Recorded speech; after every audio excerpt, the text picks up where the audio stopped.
Assalamualaikum warahmatullahi wabarakatuh. Eh, Perkenalkan, nama saya Yusuf Hidayat. Perken- Saya Jahid Abdurrahimullah. Perkenalkan nama saya Muhammad Faiz Amri. Perkenalkan nama saya Muhammad Kiswal Kajani. Di sini kami akan mempresentasikan terkait analisis studi kasus di mata kuliah manajemen risiko teknologi informasi di bidang manufaktur serangan ransomware Blacklock. Nah, kita studi kasusnya ini di PT Garuda Motor Cikarang dan juga di Surabaya. Lanjut ke profil perusahaan. Nah, di sini PT Garuda Motor adalah produsen spare part dan assembly mobil dengan 3 pabrik di Cikarang, Karawang, dan Surabaya. Perusahaan ini memiliki kapasitas produksi 400.000 unit per tahun dan sejak 2024 menjalankan program Smart Factory 2026. Untuk mentransformasi proses produksi ini yaitu melalui teknologi digital. Adapun kronologi insidennya itu eh, pada waktu malam hari Senin di jam 02.15 email phishing invoice PDFX dibuka oleh staf keuangan. Lalu pada di hari yang sama pada jam 6.40 malware masuk ke jam server mesh. Di jam 7.30-nya file share mesh dan MQTT broker terenkripsi, dashboard produksi mati total. Dan pada jam 8 paginya, robot welding berhenti di safety mode, jalur assembly lumpuh total. Dan pada saat memasuki di siang hari, tetap di hari yang sama, di jam 10.20, tim IT men-shutdown semua switch pabrik. 3 pabrik full shutdown. Dan pada sorenya, di sore harinya, di hari Rabu, di hari yang berbeda, di jam 4, restore gagal, data backup mesh korup sejak 3 minggu sebelumnya. Itu baru ketahuan sekarang. Dan untuk hari Jumatnya, jam 9.00, produksi berjalan 60% dengan proses manual full recovery H12. Selanjutnya di dampak insiden ini yang pertama ada kepatuhan data engineering drawing OM terenkripsi. Lalu ada potensi kegugatan pelanggaran NDA. Lalu ada audit finding major dari Toyota dan Honda. Nah, lalu dari dampak insiden ini terdampak juga yaitu reputasi kita, yaitu klien Toyota dan Honda mengirimkan finding major. Lalu di safety ketiga yang terdampak yaitu 2 AGV berhenti di jalur evakuasi, tidak ada korban jiwa untungnya teh. Jadi temuan tim safety itu menjadi keuntungan dari dampak itu. Adapun setelah ini kami akan menjelaskan masing-masing per orangnya untuk di bagian kami. Identifikasi risiko. Nah, temuan di lapangan ini berdasarkan hasil investigasi dari insiden ransomware Blacklock, kita mengidentifikasi 6 titik lemah utama yang menjadi celah masuk dan lumpuhnya sistem ini, sistem perusahaan ini. Nah, yang pertama yaitu bisa dilihat ada jaringan IT dan outlet tidak dipisahkan. Jaringan kantor itu terhubung langsung ke jaringan produksi tanpa pelan pemisah. Jadi malware dari laptop staf keuangan langsung menyebar bebas ke lantai pabrik. Jadi itu menjadi evaluasi bagi kita. Lanjut ke pembahasan mesh dapat diakses dari jaringan corporate. Nah, sistem mesh ini tidak terisolasi dengan baik, membuat malware di jaringan IT bisa langsung menjangkau jam server mesh. Jadi ini juga menjadi evaluasi bagi kita untuk kedepannya agar mengisolasikan sistem mesh ini. Nah, lalu ada di nomor 3 yaitu backup mesh sudah korup. Nah, ternyata tidak ada pengecekan rutin di perusahaan kami sehingga data backup baru ketahuan ternyata sudah korup sejak 3 minggu sebelum insiden ini. Nah, dari insiden itu menyebabkan proses restore gagal dan pemulihan mundur ke H+12. Lanjut ke tidak ada perlindungan dari email phishing. Nah, ini mungkin termasuk yang paling penting ya. Jadi serangan masuk lewat email phishing berisi file yang di studi kasus itu invoice PDF Excel. Nah, akibat tidak adanya email filtering dan kurangnya security awareness dari karyawan, jadi tiba-tiba karyawan kita itu memencet tuh invoice PDF Excel dan tidak ada email filtering. Akibatnya malware menyebar begitu cepat dan gampang lah masuknya. Lanjut ke data rahasia klien OM ikut terenkripsi. Nah, ini juga menjadi evaluasi besar ya bagi perusahaan kita, bagi karyawan kita. Di dokumen engineering drawing milik klien ikut terenkripsi yang berpotensi memicu gugatan hukum karena pelanggaran NDA ini. Di sini sangat krusial sih. Di sisi lain kita mendapatkan insiden ini, kerugian bagi perusahaan, ditambah lagi data klien ikut terenkripsi. Jadi otomatis ya tidak ada backup. Jadi ya ikut menghilang dan ikut terjadi. Nah lanjut ke robot dan AGV 100% bergantung pada mesh. Saat mesh mati, robot welding langsung berhenti di safety mode dan AGV mengikuti jalur evakuasi karena tidak ada produser operasi manual cadangan. Nah untungnya teh yang robot welding mah berhenti di safety mode lah. Jadi nggak terlalu beresiko. Tetapi nah yang AGV ini mengikuti jalur evakuasi. Jadi untungnya teh tidak ada korban jiwa ya dari insiden ini. Kita lanjut ke slide berikutnya yaitu klasifikasi risiko risk of IT. Nah, risk of IT ini akar masalah teknologi. Dari 6 temuan identifikasi di atas, kita mengklasifikasikan masalah-masalah teknis tersebut dalam kategori risk of IT, risiko pada tata kelola dan infrastruktur TI. Nah, yang pertama itu ada keamanan jaringan. Nah, di sini itu tidak adanya segmentasi jaringan IT, OT, plan. Jadi, keamanan jaringan itu perusahaan kita ini bisa disebut lemah ya, kurang lah terkait ini. Nah, lanjut ke akses dan autentifikasi. Nah, sistem utama mesh dapat diakses langsung dari jaringan korporat biasa. Ini juga kurangnya autentifikasi lah dan akses. Jadi mesh dapat diakses dari jaringan korporat. Lanjut ke keamanan data krusial milik klien OEM ikut terenkripsi tanpa adanya enkripsi terpisah. Nah, ini juga menjadi masalah teknologi ya, masalah IT. Data krusial milik klien yang saya sebutkan tadi ikut terenkripsi tanpa adanya enkripsi terpisah. Jadi mungkin evolusi besar bagi perusahaan kita ke depannya harus terpisah lah enkripsi perusahaan kita dan klien agar ya tidak terjadi seperti ini. Lanjut ke data dan backup mesh korup dan tidak diverifikasi secara berkala. Nah, mungkin di sini ya kita harus kedepannya harus melakukan verifikasi secara berkala lah untuk backup mesh ini, karena dari insiden ini kita melihat bahwa wah ternyata 3 minggu sebelumnya sudah korup backup mesh ini. Jadi menjadi PR lah bagi kita, itu menjadi tambah masalah bagi kita. Nah juga di sini ada endpoint, tidak adanya sistem email filtering serta perlindungan pada perangkat ujung endpoint protection. Sisi lain dari kesalahan karyawan yang lalai, yang ceroboh lah. Nah, di sisi lain juga keamanan email filtering ini tidak ada lah.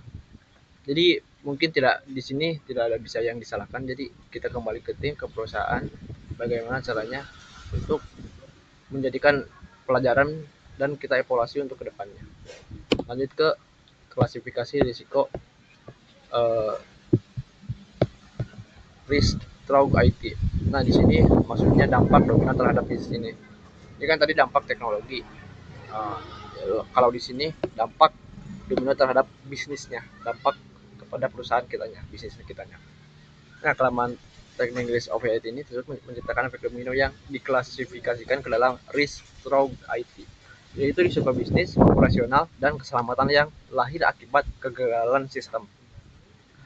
Di sini saya sudah menuliskan poin-poinnya, yaitu ada keselamatan kerja, unit AGP berhenti mendadak di jalur evakuasi akibat tidak adanya prosedur fallback secara manual.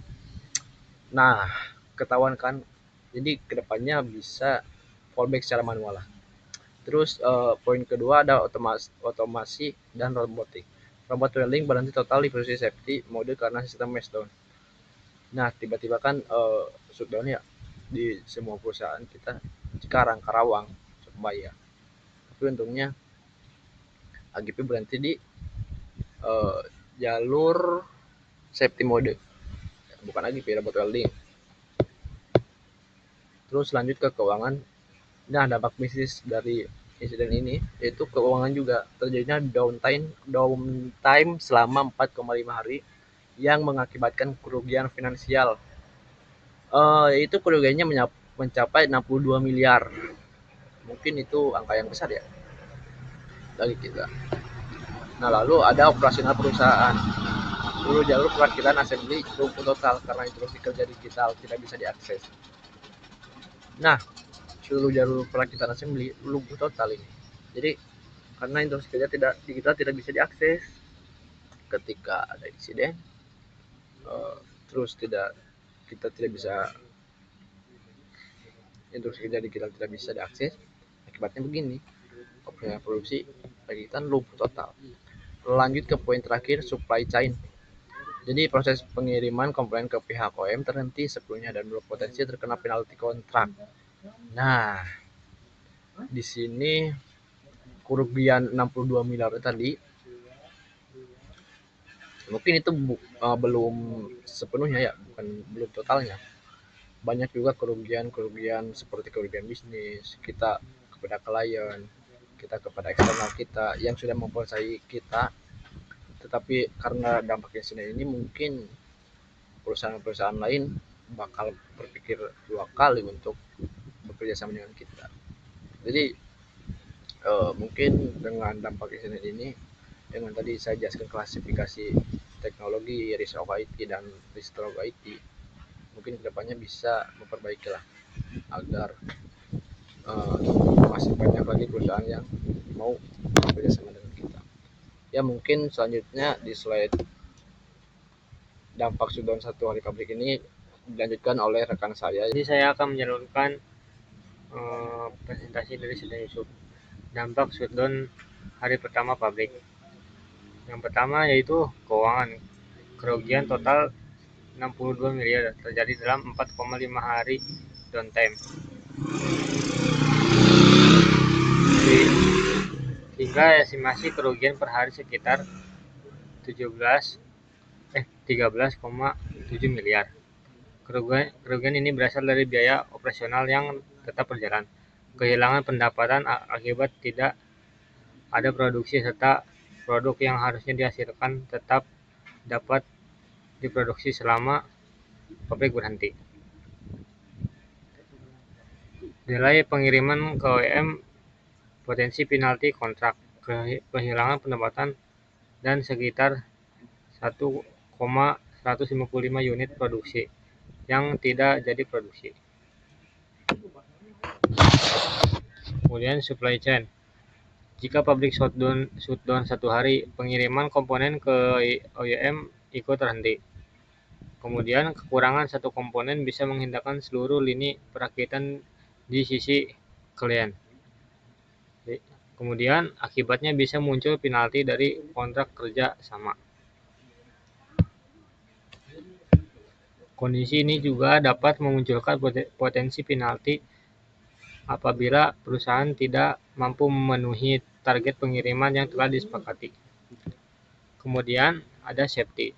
2 AGV berhenti di jalur evakuasi.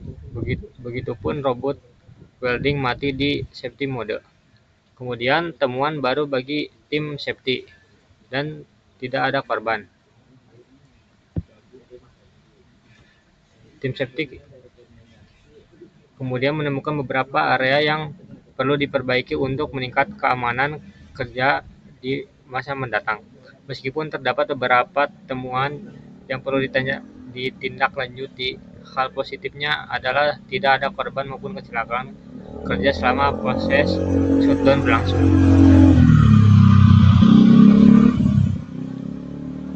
Berdasarkan ketiga aspek tersebut, dapat disimpulkan bahwa shutdown pabrik selama 1 hari tidak hanya berdampak pada kerugian finansial, bisa juga mengganggu rantai pasok dan operasional perusahaan.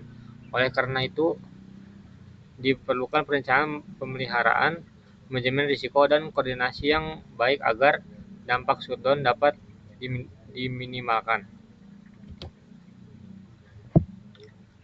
Kemudian saya akan menjelaskan perhitungan ALE saat high season. ALE sama dengan Aero X file dikali SLE. SLE itu adalah single loss expectation sebesar 62 miliar.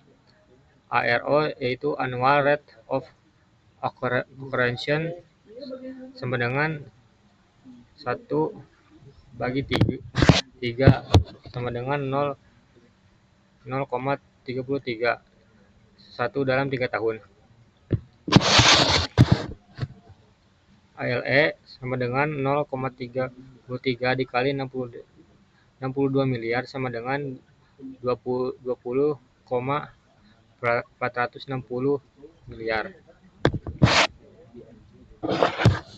Jadi secara perhitungan perusahaan menanggung potensi kerugian sekitar 20,46 miliar setiap tahunnya.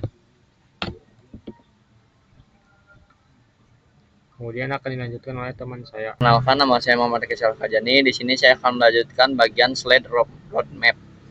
Nah, di roadmap ini dibagi menjadi 3 fase. Fase yang pertama itu hari 1 sampai 30. Fokusnya itu di respon dan pemulihan. Nah, di fase ini si perusahaan perlu membersihkan perangkat yang terinfeksi sambil melacak jalur masuknya malware atau program jahat, lalu membangun ulang backup mesh. Mesh ini singkatan dari Manufacturing Execution System, sistem yang mengatur jalannya produksi di pabrik. Nah, yang masih bersih dari virus, lanjut mengaktifkan filter email dan blokir file berbahaya, membatasi akses sistem mesh, mengenkripsi atau mengamankan data teknik klien OEM secara terpisah. Nah, si OEM ini sendiri itu singkatan dari Original Equipment Manufacturer. Jadi, si klien itu yang produknya kita buatkan komponennya. Serta mengadakan pelatihan phishing awareness, yaitu pelatihan supaya karyawan lebih waspada terhadap email-email penipuan untuk seluruh karyawan. Nah, pada fase kedua hari 31 sampai 60, fokusnya itu di bagian penguatan infrastruktur. Nah, di sini perusahaan mulai memisahkan jaringan kantor dan pabrik dengan FLAN. FLAN itu semacam sekat virtual yang membagi jaringan supaya satu bagian tidak bisa langsung diakses dari bagian lainnya di ketiga lokasi pabrik, lalu membuat mesh hanya bisa diakses lewat jalur yang sudah terverifikasi. Menerapkan sistem backup 321, artinya simpan 3 salinan data di 2 jenis media berbeda dan 1 lokasi terpisah dengan verifikasi mingguan, dan membuat prosedur manual sebagai cadangan untuk robot dan AGV, yaitu kendaraan otomatis yang biasa diangkut barang di pabrik. Nah, di fase ketiga ini di hari 6190 ini untuk ketahanan jangka panjang. Si perusahaan memasang monitoring terpusat atau CEM ini sistem yang memantau seluruh aktivitas jaringan dari satu tempat supaya ancaman cepat ketahuan, dan menyusun rencana respon insiden atau IRP secara resmi, membuat rencana kelangsungan bisnis atau BCP supaya operasional tetap jalan meski ada gangguan, dan melakukan simulasi serangan lewat tabletop, eksersis semacam latihan simulasi di atas kertas tanpa sistem adanya sungguhan. Dan terakhir, melakukan audit keamanan sebelum melanjutkan program Smart Factory 2026. Lalu selanjutnya, di bagian slide analisis resiko berdasarkan people, proses teknologi ini, kami juga menganalisis risiko ini dari 3 sudut pandang, yaitu people, proses, dan teknologi. Atau kalau diterjemahkan itu kayak manusia, proses kerja, dan teknologi. Nah, dari sisi people atau SDM, di sini menemukan bahwa kurangnya awareness atau kesadaran karyawan terhadap keamanan IT, masih terjadinya human error seperti salah akses atau salah input data, dan tidak adanya pelatihan rutin terkait cybersecurity atau keamanan cyber, serta akses sistem yang tidak dibatasi sesuai role atau peran masing-masing, sehingga semua orang bisa akses terlalu luas. Dampaknya ini bisa menyebabkan kebocoran data, penyalahgunaan akses, dan serangan phishing jadi mudah terjadi. Nah, sekarang di bagian dari sisi proses atau proses bisnis dan SOP itu standar operational procedure, semacam panduan kerja gitu, kayak masalahnya ada di SOP keamanan IT yang belum jelas atau belum diterapkan secara konsisten, tidak adanya monitoring dan audit secara sistem berkala, jadi proses backup dan recovery atau pemulihan data yang belum optimal, serta tidak adanya incident response plan, yaitu rencana yang menangani insiden tersebut. Yang jelas akibatnya perusahaan jadi lambat menangani insiden, data bisa hilang dan tidak bisa dipulihkan, dan risikonya bisa berulang karena tidak ada evaluasi. Dan yang terakhir itu dari sisi teknologi.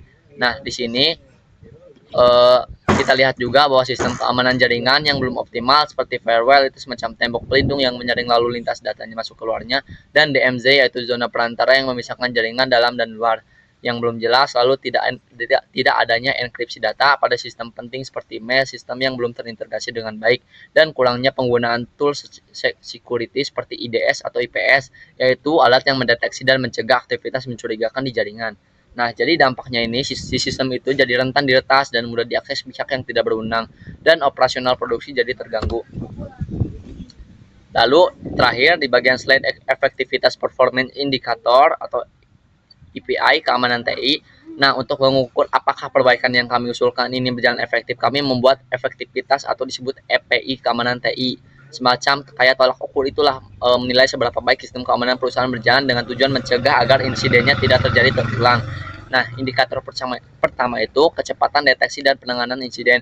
Di sini ada dua ukuran, MTTD atau Mean Time to Detect, yaitu rata-rata waktu yang dibutuhkan untuk menyadari adanya serangan. Targetnya itu di bawah 15 menit. Lalu ada MTTR atau Mean Time to Respond, rata-rata waktu untuk mulai menangani serangan setelah terdeteksi. Targetnya di bawah 30 menit. Lalu ada indikator kedua, kepatuhan keamanan sistem, yaitu patch dan update compliance. Patch itu semacam kayak perbaikan kecil pada sistem untuk menutup celah keamanannya. Targetnya itu harus mencapai 95-100% setiap bulan supaya seluruh sistem dalam kondisi aman dan terkini. Lalu di indikator ketiga ada kesadaran keamanan pengguna, diukur dari phishing click rate, yaitu persentase karyawan yang masih kena tipu link atau file phishing. Targetnya itu harus di bawah 5% per tahun. Nah, dan yang terakhir ada indikator keempat sebagai tambahan, keandalan backup dan recovery dengan target backup sukses rate 100%. Artinya seluruh proses backup harus validasi dan benar-benar bisa dipakai untuk pemulihan kalau dibutuhkan. Nah, dengan keempat indikator ini, target akhirnya adalah tidak terjadi lagi gangguan operasional pabrik akibat insiden keamanan TI. Mungkin dari penjelasan saya cukup sekian, akan dilanjutkan oleh teman saya. Ya, di sini saya akan menjelaskan alur data mesh. Nah, slide ini menampilkan diagram alur data mesh atau manufacturing action system, yaitu sistem yang mengatur jalannya produksi di pabrik sebelum dan sesudah. Nah, yaitu sistem yang mengatur jalannya produksi di pabrik sebelum dan sesudah insiden ini. Nah, di sisi kiri ini problemnya ada 4. Pertama, tidak ada FLN atau segmentasi. FLN itu semacam sekat virtual yang membagi jaringan supaya tidak semua saling berhubung bebas. Kedua, tidak ada firewall antara IT dan OT. Firewall itu tembok pelindung yang menyaring lalu lintas data, sedangkan OT atau operator teknologi itu sistem yang mengontrol mesin-mesin produksi. Nah, yang ketiga, mesh bisa diakses dari jaringan umum tanpa pembatas dan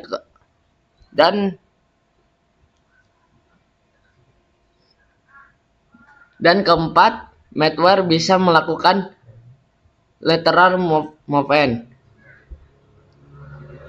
Artinya begitu masuk dari satu titik, dia bisa menyebar bebas ke sistem inti.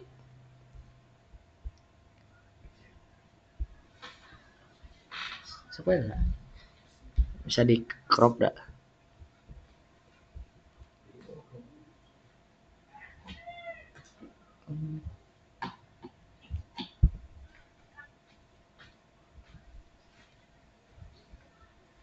Nah, di sini kita bisa dilihat di diagram tengah sebelah kiri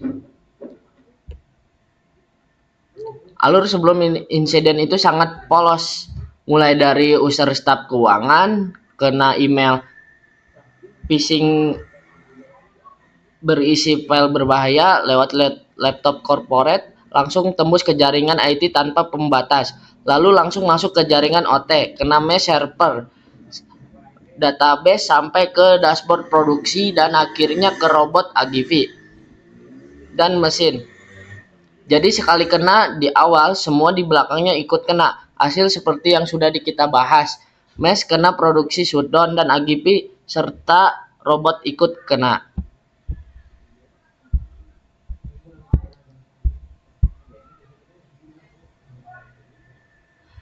Nah, yang sebelah kanan ini Di diagram ini alur setelah perbaikan.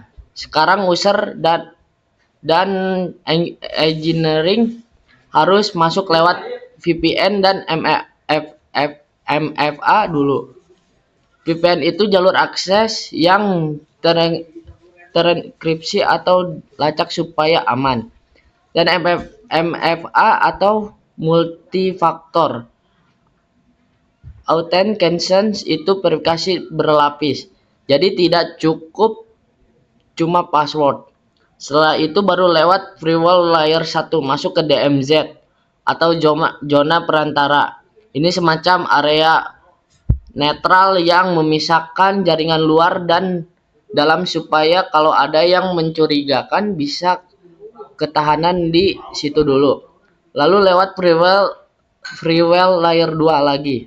Sebelum akhirnya sampai ke mesh, application server database, backup server yang sudah terisolasi. MQTT broker atau data IoT sampai ke dashboard dan robot ke jaringan OT yang terpisah. Di sebelah kanan, perbaikan yang dilakukan itu mencakup segmentasi jaringan IT dan OT dengan FLAN, firewall berlapis antara IT dan OT. Akses mesh yang hanya bisa lewat VPN plus MFA. Nah, DMZ sebagai zona perantara backup yang terisolasi dan terverifikasi rutin, sehingga malware tidak bisa lagi menjangkau jaringan IoT secara langsung. Hasil sistem mesh jadi aman. Produksi tetap berjalan, AGP dan robot tetap beroperasi, dan resiko ransomware menurun drastis.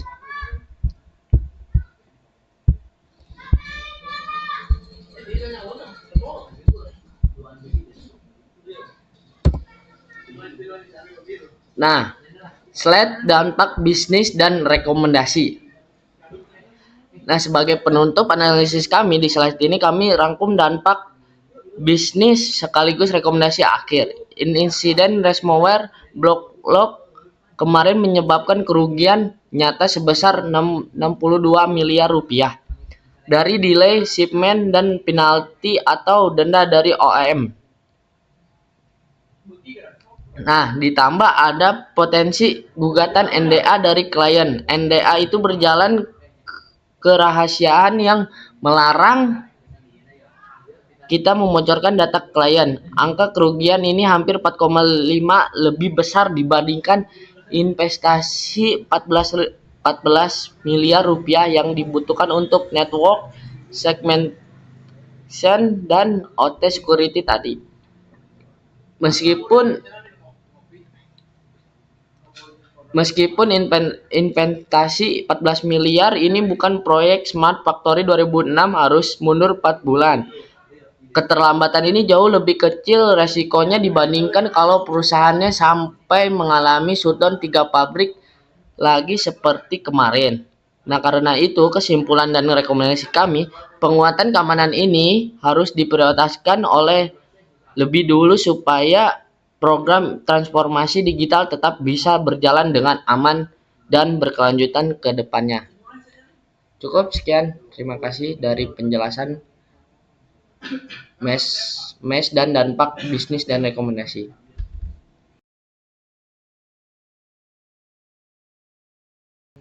Ya, mungkin setelah pemaparan semua anggota, mungkin kita akan lanjutkan dengan sesi tanya jawab. Dan kalian juga yang menonton bisa ikut bertanya jika ada pertanyaan atau ikut mendukung. Silakan saja tulis di komentar. Ya, silakan. Baik. Mungkin dari saya pertanyaan ini, kan kamu tadi menjelaskan identifikasi risiko dan penemukan risk of IT dan stroke IT. Oke. Nah, pertanyaan saya adalah bagaimana hubungan konkretnya antara poin-poin yang kamu temukan tadi di identifikasi risiko dengan pelompokannya di risk of IT dan stroke IT. Oke. Mungkin hubungan konkretnya ya adalah sebab akibat. Nah, identifikasi risiko adalah temuan fakta real di lapangan. Fakta teknisnya kami klasifikasikan ke dalam risk of IT, yaitu kelemahan pada tata kelola teknologi kita. Sebagai contoh mungkin identifikasi nomor 3, backup mesh korup nih. Ini. Nah, dan nomor 4, email phishing langsung masuk menjadi klasifikasi risk of IT di bagian data dan backup serta endpoint protection. Sedangkan dampak fisik dan finansial dari kelemahan teknis tersebut kami klasifikasikan ke dalam risk stroke IT atau dampak bisnis ya, seperti robot berhenti di safety mode, otomatisasi, dan kerugian 62 miliar. Ya, mungkin begitu jawabannya. Apa ada lagi? Sebentar. Mungkin di pertanyaan kedua ya, di pertanyaan yang kedua ini saya ingin menanyakan dalam klasifikasi stroke IT tadi Ya. kamu memasukkan poin K3 atau yaitu AGV berhenti di jalur evakuasi. Betul. Nah, mengapa masalah fisik atau keselamatan kerja seperti ini Ya. bisa dikategorikan sebagai risiko TI? Jadi kayak kenapa si keselamatan kerja itu bisa Ya. dikategorikan sebagai risiko TI? Nah, karena mungkin jawabannya karena dalam era Smart Factory 2026 ini operasi teknologi atau OT sudah terintegrasi dengan teknologi informasi atau IT tadi. Nah, AGV tersebut bergerak 100% bergantung pada instruksi data dari sistem mesh. Jadi ketika sistem mesh itu lumpuh akibat serangan ransomware tadi, risk of IT, efek dominonya langsung menghantam sistem fisik di pabrik, lanjut ke risk stroke IT begitu. Nah, mau AGV di jalur evakuasi adalah mungkin bukti nyata bahwa kegagalan cyber bisa bertransformasi menjadi ancaman keselamatan fisik di lantai produksi. Itulah mengapa saya mengklasifikasikan sebagai risk stroke IT. Ya, mungkin segitu jawabannya. Mungkin dari saya cukup ya. Oke. Mungkin dari teman-teman. Di materi yang saya jelaskan, apakah ada yang ingin ditanyakan? Saya ingin bertanya, Boleh. di slide ini kan Anda menjelaskan bahwa kekurangan satu komponen akibat pabrik shutdown 1 hari bisa menghentikan produk seluruh perakitan di sisi klien OM. Mengapa PT Garuda Motor tidak menerapkan strategi keamanan seperti memiliki stok cadangan, khususnya komponen kritikal untuk memitigasi resiko operasional seperti ini? Bagaimana menurut Anda? Izin menjawab, dikatakan bahwa perusahaan menggunakan sistem produksi yaitu just one time atau disebut JIT untuk mengefisiensi biaya gudang, sehingga komponen langsung dikirim begitu selesai dirakit. Ketergantungan yang tinggi pada sistem JIT inilah yang membuat keandalan cyber system mesh menjadi harga mati. Karena jika IT mati, pasokan logistik ke klien langsung terputus seketika. Oke. Sudah lanjut. Mungkin dari yang tadi yang sudah saya jelaskan ya di bagian roadmap itu, mungkin apakah dari teman-teman sekalian ada yang ingin ditanyakan ataupun penasaran gitu? Boleh deh Saya nanya.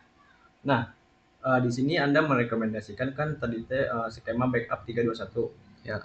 Pada hari 31 sampai 60 bisa jelaskan secara teknis apa itu skema 321 dan mengapa skema ini dijamin bisa menyelamatkan data mesh dari ransomware? Nah, skema yang tadi yang kamu sebutkan itu ya, yang skema 321 itu artinya kita itu membuat 3 salinan data, 1 data utama dan 2 cadangan, disimpan di 2 media yang berbeda.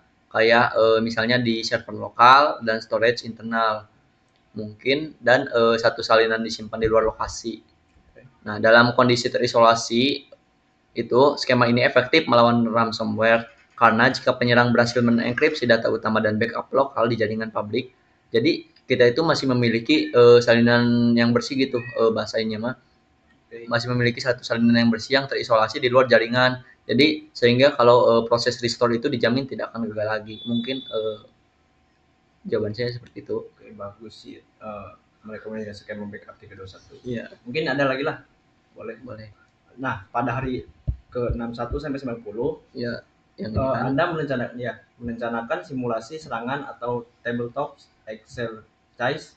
Mengapa kegiatan ini ya ditaruh di akhir dan seberapa penting sih simulasi ini bagi operator pabrik? Mungkin izin menjawab lagi ya.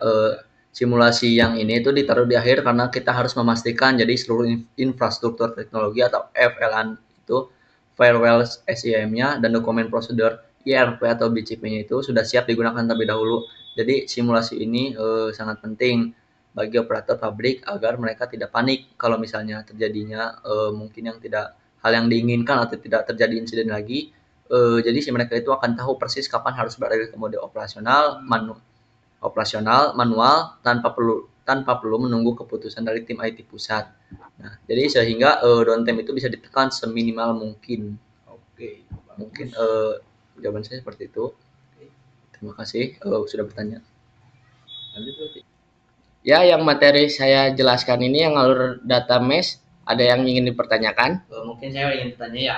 Kan tadi kamu menjelaskan ya itu di alur data yang baru itu kamu menyelipkan DMZ ya, atau zona perantara. Nah, di antara firewall layer 1 dan layer 2. Nah, jadi apa fungsi strategis DMZ ini dalam mengamankan server database utamanya?